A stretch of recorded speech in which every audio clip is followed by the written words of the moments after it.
The DJ is the backbone of hip-hop. Throughout all the eras of this thing of ours, DJs, whether they be on the radio, in the clubs, or the mixtapes, have been responsible for breaking, mixing, and spinning our favorite records. DJ Khaled's larger-than-life personality and penchant for self-aggrandizing has overshadowed the recognition he deserves as one of the most important DJs in the culture for the last 2 decades. With a thick catalog of 13 star-studded studio albums, as well as a new one reportedly on the way in 2024, we here at Culturalist Theory have taken it upon ourselves to listen to each one of them front to back multiple times to bring you another one, the definitive ranking of DJ Khaled albums. Now, don't play yourself by thinking we ain't out here grinding, so show love by hitting the like button, sharing, and sounding off in the comments. Quick question before we get started. With this rap civil war that's going on, do you see Khaled having a future in these types of projects, or does he need to switch it up and go with the youngsters? Which one would you want to hear? Okay, now let's get to the list. What is the sharpest and most prevalent critique of Khaled's output? Is it A, he makes mindless motivational music? B, he tends to mash whoever's hot at the moment on one track regardless of the outcome? C, he senselessly shouts his presence over the tracks he's orchestrated as if he's accomplished the impossible? Or D, all of the above? Hey, if you selected D, you smart.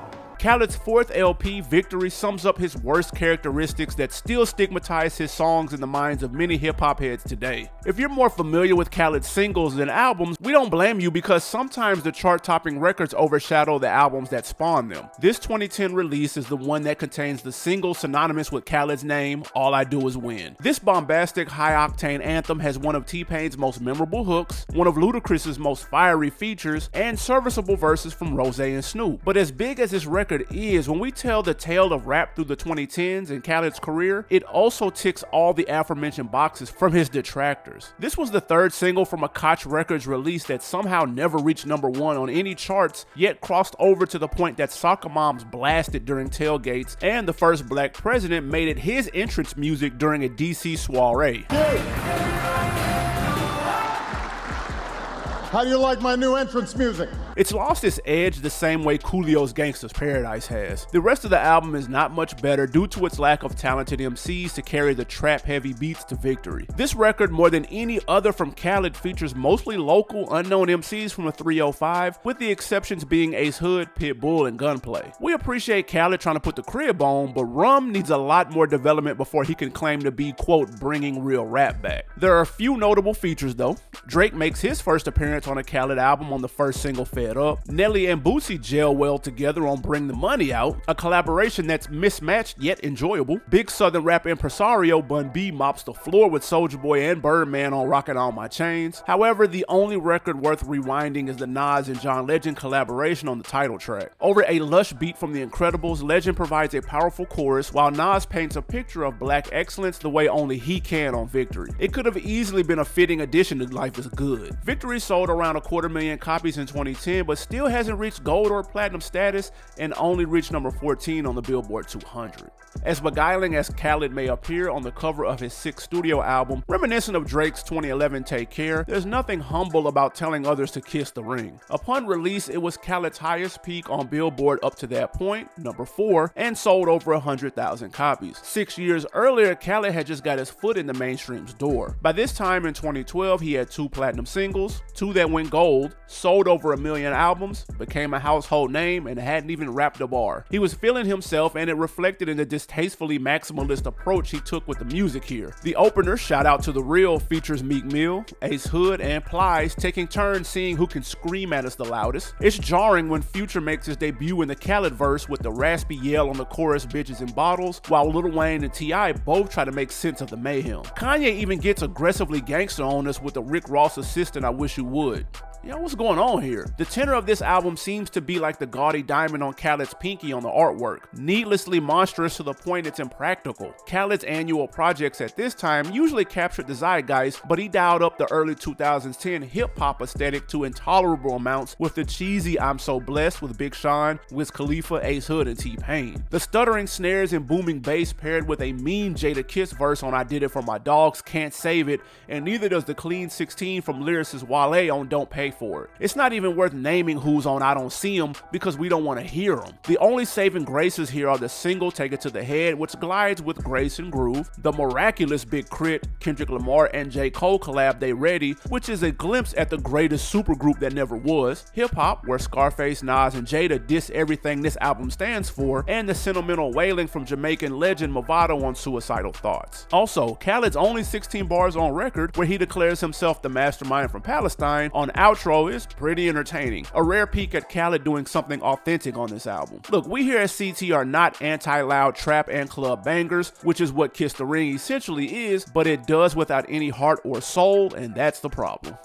Since we're talking about the world's introduction to DJ Khaled with his 06 debut, it'd be best to get to know the DJ and how he got to this point. Khaled Muhammad Khaled was born in 81 as the middle child of West Bank Palestine immigrants in the city that has the richest history of contributing to American music, New Orleans, Louisiana. His parents were musicians who blasted arabesque in the house, but Khaled fell in love with the genre that galvanized the generation and began banging out beats on MPCs before switching to turntables in his early teens. His beginning in the music biz was working at the Odyssey record store in New Orleans in 93, where he met future juggernauts Birdman and Lil Wayne of Cash Money. He found his footing in Miami though during the late 90s and early 2000s by DJing on pirate radio stations, where his high energy shoutouts and mixes were heard throughout Magic City. He heavily networked and built connections with every poppin' rapper and producer in Dade and Broward, as well as out-of-town artists coming through Miami, the closest bond being with Fat Joe and the Terror Squad. His buzz on underground radio led to him landing a gig in 2002 on the mainstream station 99 Jams, where his Takeover mix show was such a staple that it even made it to the Channel 5 News. His grind on radio, clubs, and mixtapes, especially Tunchi's Prefix and Suffix, which ranked pretty damn high in Mixtape Weezy's catalog, paid off when in 2005 he inked a deal with Koch Records. The following year, he released his debut, Listennn, the album, which was titled after one of his signature on-air catchphrases. There are quite a few records here that Flex could drop a bomb on. The first single, Holla At Me, is as instantly infectious as it is intrinsically hip-hop. Over a revamped flip of African Bombadas looking for a perfect beat provided by Cool and Dre, Khaled brings together reps from all reigning regions to stunt. Paul Wall, Lil Wayne, Rick Ross, Fat Joe, and Pitbull each brought their flavor and set the speed for what Khaled was bringing to hip-hop with this unifying record. Other jams here are the prescient second single, Grammy Family, from the rapper with the most golden gramophones, Kanye West, 12-time winner John Legend, and Consequence. The anthemic third single, Born and Raised, where Trick Daddy, Pitbull, and Ross take you on a lyrical tour from Carol City to Little Havana, and Problem, where rivals Beanie Siegel and Jada Kiss reconcile to both rip the track. Listennn is like looking at your senior high school yearbook. You're catching glimpses of greatness right before graduation. Some of the pictures taken though are a cause for cringe. Lil Scrappy's Crappy Crunk Never Be Nothing Like Me, Lil Wayne's Transplant Treatise MIA all flop, and Cool should have moved Dre away from the mic for whatever he was mumbling on the movement. Listennn was a surprise success, proceeding to sell 250K and debuting at number 12 on Billboard. Not bad for a relative unknown DJ on a B-tier label. This is a period piece that should be appreciated for being a part of the puzzle for several seminal careers. Fun fact, this is the only album in Khaled's catalog without a Lil Wayne feature. His third studio album, a 2008 Koch release, feels like Khaled trying to fix the flaws of his debut and a continuation of bridging the gap between mainstream hip-hop and Miami street rap. Despite prime Lil Wayne being MIA, lyrically this album is nothing to sneeze at, since Nas brings one of his best solo performances on a Khaled record with the Cool and Dre produced I'm On, and The Game basking in the limelight alone on Red Light, where his signature name drops sound fly over an Incredibles banger. Kanye West and the auto-tune ace T-Pain join forces for Go Hard, where they do exactly that. Motivational isn't an adjective strong enough to describe it. Fat Joe, Rick Ross, Fabulous, and even Flow Rider drop clever player bars for the club mover Go Ahead. Aside from the bars on here, there are plenty of body rockers and memorable choruses. Timbaland and Missy team up with Busta and Sean Paul for the fun She's Fine, and you can't help but poke your chest out when repeating Akon's hook on Out Here Grindin' when he says greatness and his name are synonymous. Service for the Streets is provided on the menacing Fuck the Other Side with Trick Daddy Daddy and the Dunk Riders, a record so bellicose it'll have you flipping the bird to pedestrians. This record and Ball Greasy's I'm the Shit with Briscoe and Ace Hood are classics if you're from a certain age demographic in Dade or Broward. If you know, you know. As much as there is to love, We Global falls flat with lackluster songs like the crowded Final Warning, Ross and Baby Cam's sound clash on Bullet, and the ostentatious title song where Ray J says a milli off top if I videotape him. Weird flex, bro. We Global peaked at number 7 on Billboard and sold a respectable 50K initially, the standard amount for Khaled at this point in his career. In his interview with Shannon Sharp, the comparison is made between the NBA All-Star Game and DJ Khaled's projects. The through line between them is that in both situations, the best and brightest stars in their respective fields show up each year to show out with their peers. If we were to make sports metaphors for this 2013 compilation rap album, Young Chop's instrumentals for the title song, Suffering From Success, is as faultless as Lillard's accuracy during that year's skills challenge. T.I.'s name flips on famous songs from Machiavelli and Frank White on I Feel Like Pac, I Feel Like Biggie are as precise as Irving swooshes in that year's three-point contest. Every time Ace Hood rips like on Suffering From Success, You Don't Want These Problems, and I'm Still, you're wow like when you replay Terrence Ross's seismic slam dunks that even made Drake say damn, won him the trophy in 2013, and makes you think you're witnessing the birth of a new superstar. The Western Conference took the crown in the 2011 All-Star Game with Kobe, KD, and Chris Paul on the court. Similarly, Khaled recreates the magic of his 2011 jam I'm On One with the MVP roster of Rick Ross, Lil Wayne, and Drake for No New Friends. While Candace Parker was setting WNBA records in the league's 2013 All-Star Game,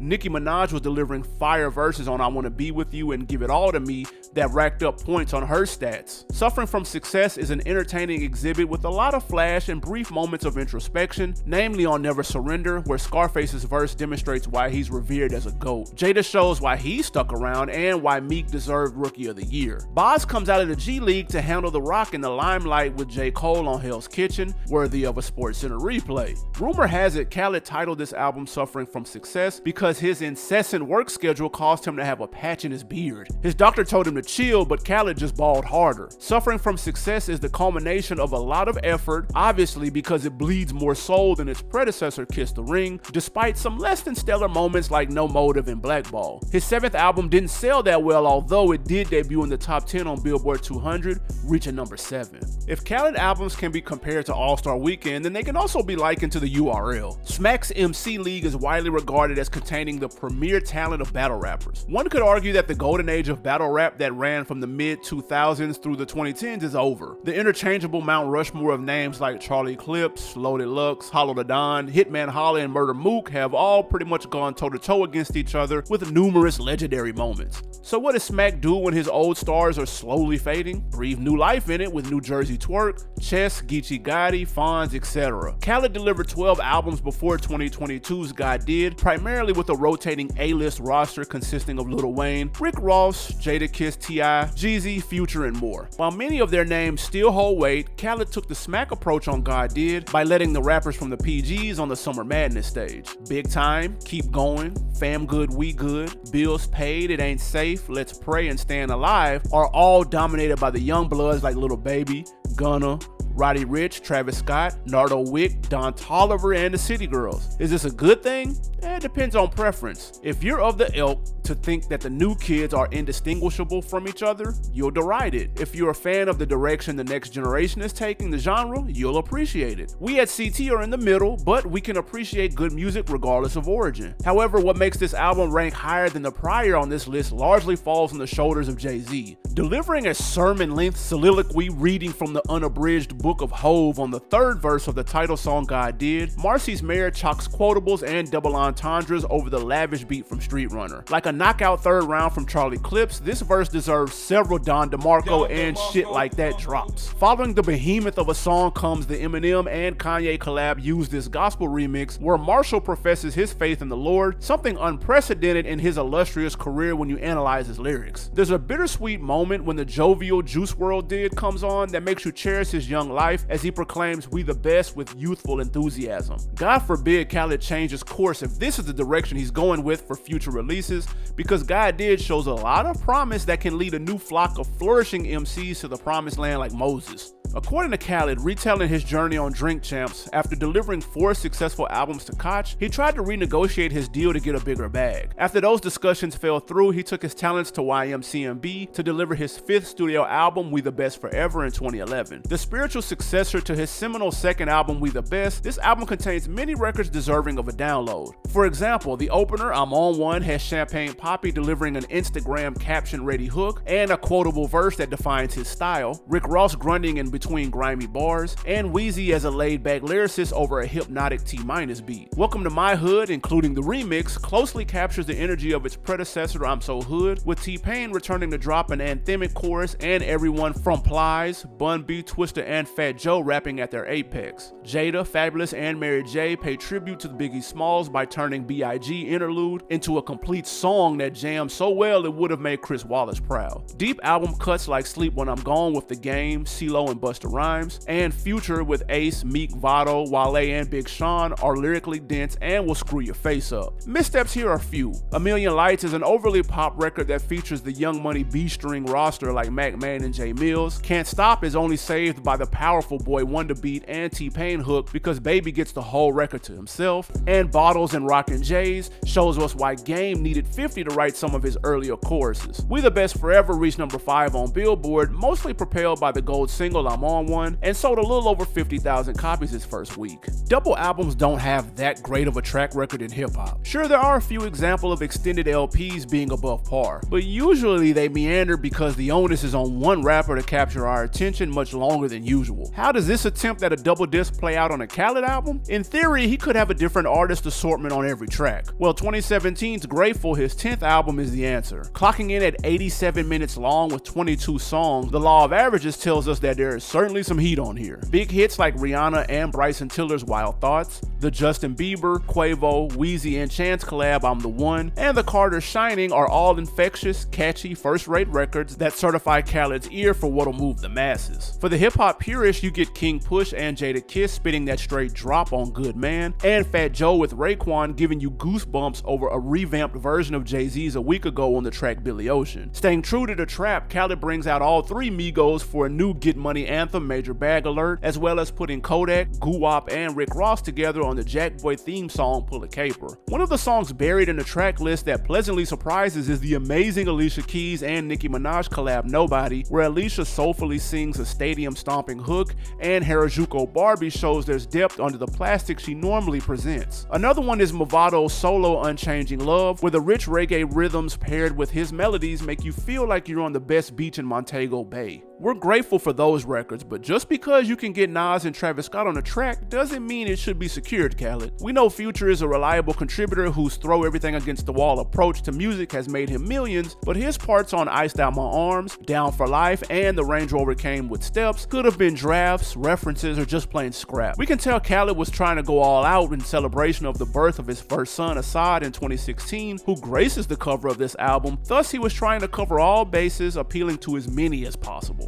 Judging by Khaled's appearance on the cover, his portly belly, the full beard, draped in several Cuban links posted in front of his restaurant, finger-licking, wearing Alonzo Mourning's jersey, you'd think he's trying to play a joke on us with the title. To keep it real, it's Mismatched label for his 8th album and first independent release after departing Cash Money Records, the label that paid him from 2011 to 2013. This album is a bit of an anomaly because it's not so readily available despite producing some massive hits and a handful of his best B-sides. It's not on Spotify or SoundCloud, and Tidal and Apple Music have incomplete versions, so if you want it for the free ski, you're gonna have to piece it together on YouTube. Maybe it's the hunt that makes us cherish this piece, but I Changed has songs we've played a lot. Gold Slugs with Chris Brown, August Alsina, and Fetty Wap is a guilty pleasure. How Many Times with Wheezy, Breezy, and Big Sean is a body banger, and we'd be lying if I Lied with Beanie Siegel, Meek, Jada, and French did not get multiple spins while researching. If you're a fan of NBA 2K16, you'll probably claim Kent Jones, Vado, and Ace Hood's 365 as a classic. Even if you're not a game gamer though, you can't front on the record. Remember what we said about Future's approach to hitmaking during the Grateful segment? Well, Pluto's presence is heavy on this album to mostly favorable results. I Swear I Never Tell Another Soul with Yo Gotti, Trick Daddy, and Future on the hook is hands down one of the hottest songs in Khaled's catalog, and You Mine, where he croons alongside R&B stars Jeremiah and Trey Songz, has him delivering one of his best features. This great record also makes you forget how he ruined the intro I Don't Play About My Paper and I Ride. We cannot mention I Changed without bringing up Jay-Z's first Khaled collab, They Don't Love You No More. Now, some argue Hov has never rapped a whack verse. If anyone were to make that debate claim, they would probably cite his contribution to this obscenely garish song. This is the part of the list where all of the albums can be enjoyed on their own, and others only rank higher because they just have better sequencing, song themes, and overall structure. Nevertheless, I Changed a Lot is our sleeper pick to slide in the number 5 slot because it's the opposite of its namesake. It feels like a mixtape. It's Khaled crafting quality street music and big records that somehow cross over.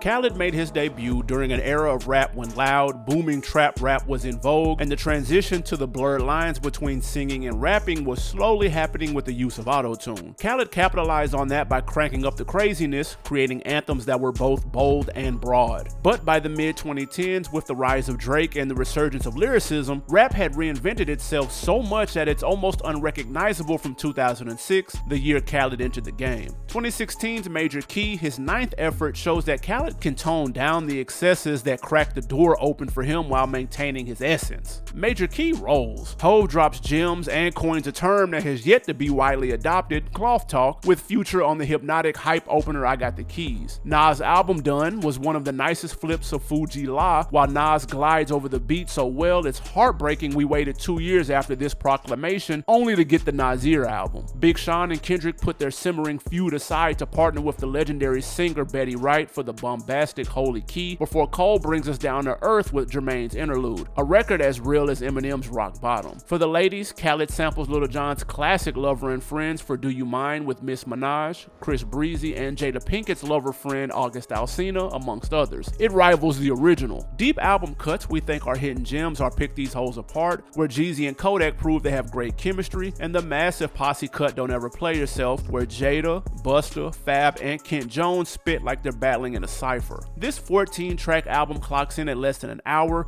making it feel full but not overflowing like Grateful or God did. Only a few tracks get the skip button upon repeat. The way Big Sean, Gucci Mane, and 2 Chainz simp on Work For It would make Kevin Samuel shudder and is a snooze fest. Also, forgive us, Father, but we can't get with the attempt to recapture the pop hit Khalifa had with See You Again on the track Forgive Me, Father. Major Key definitely deserved to earn Khaled his first Grammy nomination for Best Rap Album, his first to debut at number 1 and spend 2 weeks in the top 10 on Billboard, his first platinum plaque, and generally warmer reviews from critics who traditionally shunned his output. Khaled's 12th album feels like he's harnessing all the lessons he's learned over the years, masterminding compilations to make cohesive bodies of work. Khaled became his 3rd platinum album, his 3rd to debut at number 1 on Billboard, and produced 2 multi-million selling singles. The opener for this album is The Soulful Thankful, where a gospel choir backs Jeremiah singing about survival over a live reinvention of Heart of the City, before a cogent Lil Wayne verse comes, displaying he's gotten even better with age. I Did It is Khaled staying true to his penchant for making go-getter anthems as Tay Keith flips the classic rock song Layla for Megan Thee Stallion, Lil Baby, and DaBaby to Rip, while Post Malone Van Halen's The Hook. Sorry Not Sorry, with its richly layered beat from Street Runner, is the Nas and Jay-Z collab we've always wanted, despite whatever your opinions on the cryptocurrency Scarface bar may be. Puffy wisely gave the clearance for A Boogie with the Hoodie,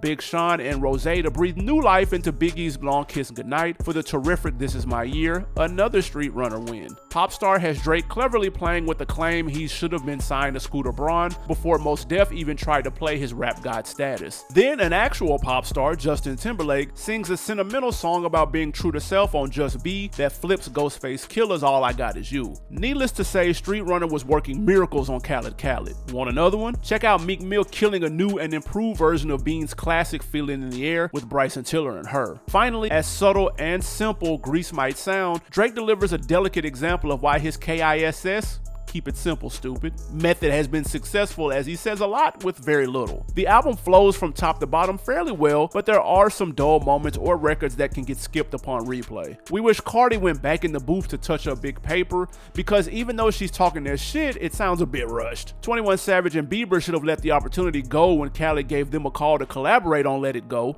a song where neither party seemed to be enjoying the experience. However, the closer, the Jamaican posse cut Where You Come From, with Bounty Killer, Buju Banton, and Carlton, is as good to the ears as a plate of ackee and saltfish is to the tongue. Big up, Khaled. Respect. We will reiterate our compliment for God Did through Khaled Khaled. If this is the new direction we're in for more great music from Khaled and the players he chooses to coach. To be truthful, it's a toss-up between Khaled Khaled and his 11th album, Father of Asahd, because they're both equally as good. Yet, we'll make the argument that his 2019 effort is a slightly more adhesive body that has records that flow better in sequencing, big hits, surprise collaborations, and, of course, excellent rapping and production. First and foremost, rest in power Nipsey Hussle, and applause for Khaled for having his ear to the streets to recognize what the underground knew for a long time. Nip from the 60s was the next from Cali to blow. Higher, the stirring collaboration between Nipsey Hussle and John Legend is hip-hop par excellence, which more than deserved its Grammy Award for Best Rap Song Performance in 2020. It's Khaled's only Grammy to date. Secondly, Beyonce spits fire on the Jay-Z and Future single Top Off. Maybe Trina was right about crowning Queen B as the best FemC when she opts for bars. But now, since we're mentioning R&B artists, SZA's Just Us reinvents Outkast's classic Miss Jackson